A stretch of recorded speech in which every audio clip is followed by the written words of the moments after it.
Bonjour à tous et bienvenue dans cette nouvelle vidéo sur ma chaîne. Aujourd'hui on va prendre le temps de faire un auteur du mois parce que avril est passé et j'ai pas eu le temps, tout bêtement, voilà, les vacances, etc. Bref, vous comprenez certainement. Mais aujourd'hui je prends le temps de vous faire l'auteur du mois parce que ça me faisait très envie. Aujourd'hui dans cette vidéo on va parler de Arto Paasilinna qui est un auteur finlandais que j'aime énormément, mais que j'ai arrêté de suivre depuis pas mal de temps en fait. Et là, le fait de vouloir vous en reparler en vidéo, ça m'a tellement donné envie de lire tous les livres que j'ai pas encore lus de lui, c'est-à-dire énormément, parce qu'il en a écrit une quantité astronomique. Et du coup, je me suis dit, tiens, si t'as envie de les relire, pourquoi tu ferais pas un auteur du mois sur lui? Parce que c'est vrai que j'en entends pas forcément parler énormément. Et le but de ces vidéos-là, c'est pas forcément de vous parler d'auteurs méga connus, mais d'auteurs que moi j'apprécie, et il y a des auteurs que j'apprécie qui sont pas forcément très connus, voilà, ça m'arrive. La petite chose qui m'a fait beaucoup sourire en commençant à potasser un peu sa biographie, c'est que Arto Paasilinna est né dans un camion. Voilà, alors c'est plutôt original comme naissance, hein, en 1942, alors que sa famille fuyait la guerre. Donc en fait, pour fuir, ils ont traversé 4 états différents, et en même temps, son père s'est dit on va changer de nom, histoire de bien recommencer à zéro. Donc en gros, Paasilinna est un nom de famille inventé et qui veut dire forteresse de pierre. Voilà, bêtement, genre comme un roc quoi. Du coup, durant ses premiers jours, Paasilinna a fui et a connu 4 états différents. Ce qui est plutôt pas mal pour un bébé, je trouve. Et en gros, c'est un esprit qu'on retrouve énormément dans ses romans, hein, l'esprit de fuite, de partir. Ces personnages sont toujours en quête d'autre chose et de liberté, quoi, en quelque sorte. D'abord bûcheron, il va finalement devenir journaliste, puis finalement écrire ses propres histoires. On peut caractériser ces romans d'un humour assez doux, amer, un peu burlesque. C'est très particulier, je vous l'avoue, mais moi c'est quelque chose qui me plaît énormément dans son style.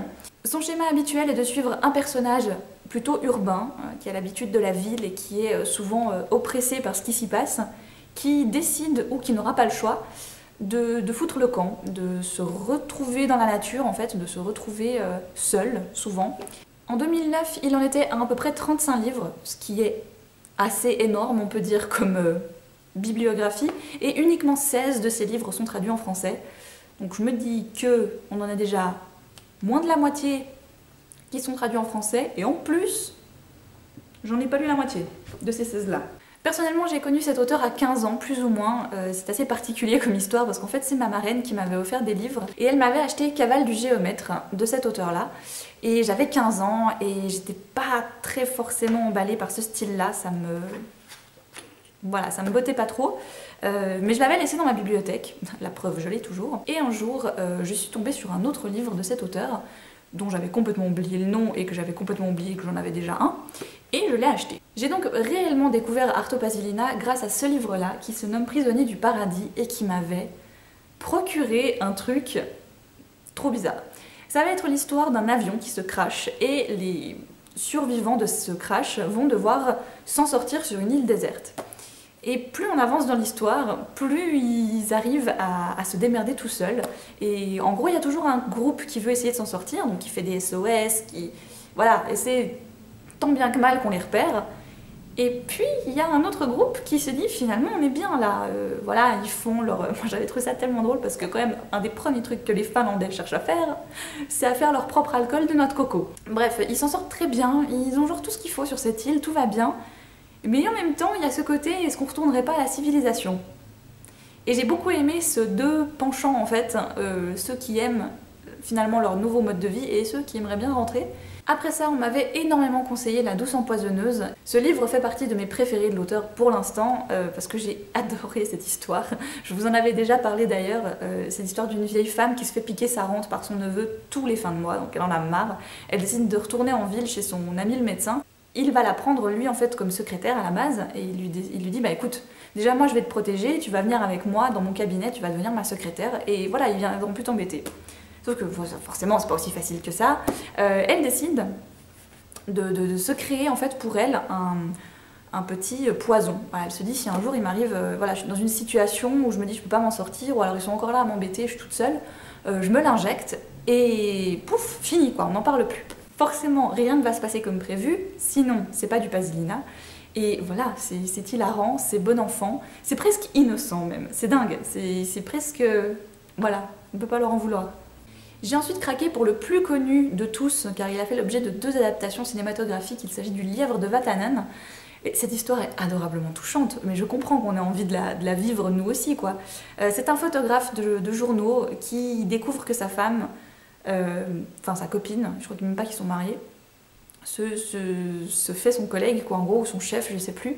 Et donc, voilà, il apprend ça, et sur le coup, il shoot un lièvre hein, sur la route. Il est choqué par son acte, il récupère le lièvre, et au lieu de le prendre avec lui dans sa voiture, il part. Bon, donc, il se casse dans la forêt, quoi. En gros, le gars, il laisse sa bagnole au milieu du chemin, et il s'en va.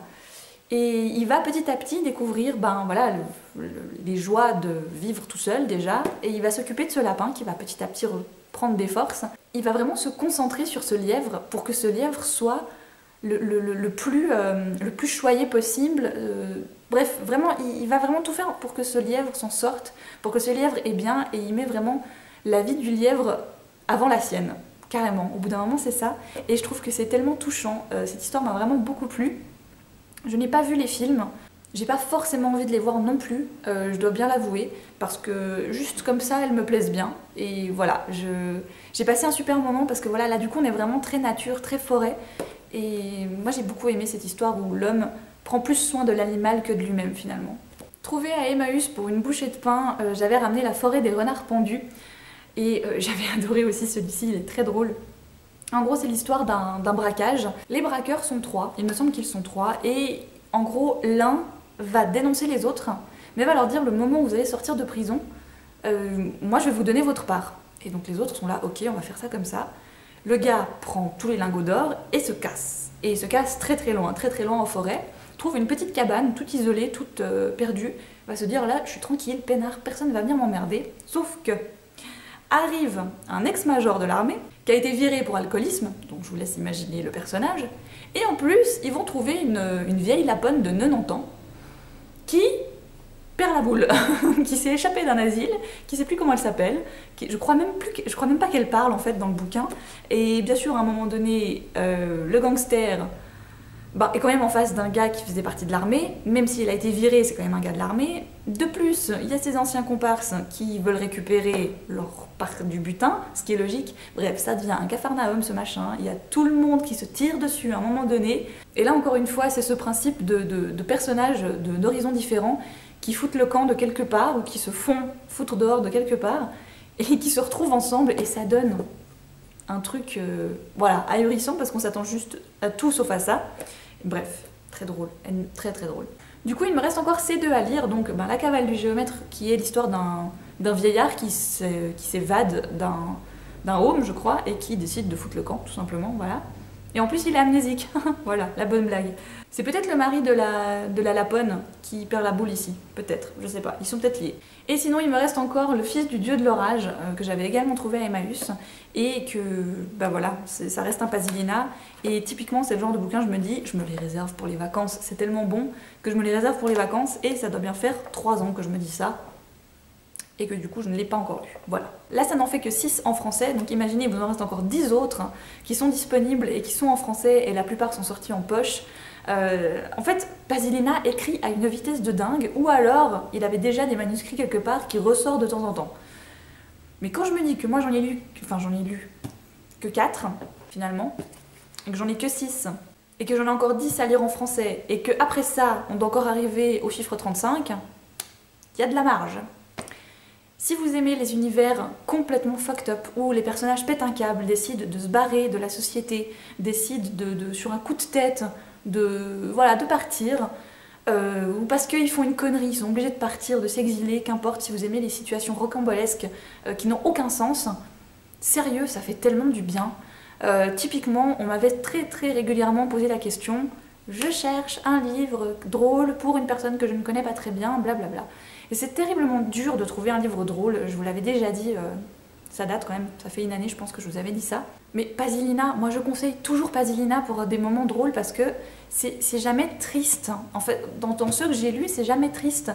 Ça part peut-être d'un principe triste à la base, mais en fait c'est tellement drôle quoi. On ne peut que rire avec Pasilina parce que son univers est tellement à l'ouest de tout ce que tu peux imaginer que forcément tu vas rigoler. Tu vas finir par en rire, c'est pratiquement obligatoire. Je me tape des tranches de rire avec lui, c'est dingue. Et en plus, j'ai vu une photo de l'auteur hier en cherchant des infos, donc je vous la mets là parce que voilà, ce mec, il a déjà une bonne bouille quoi. Je suis désolée, moi je trouve qu'il a une tête de grand-papa super gentil.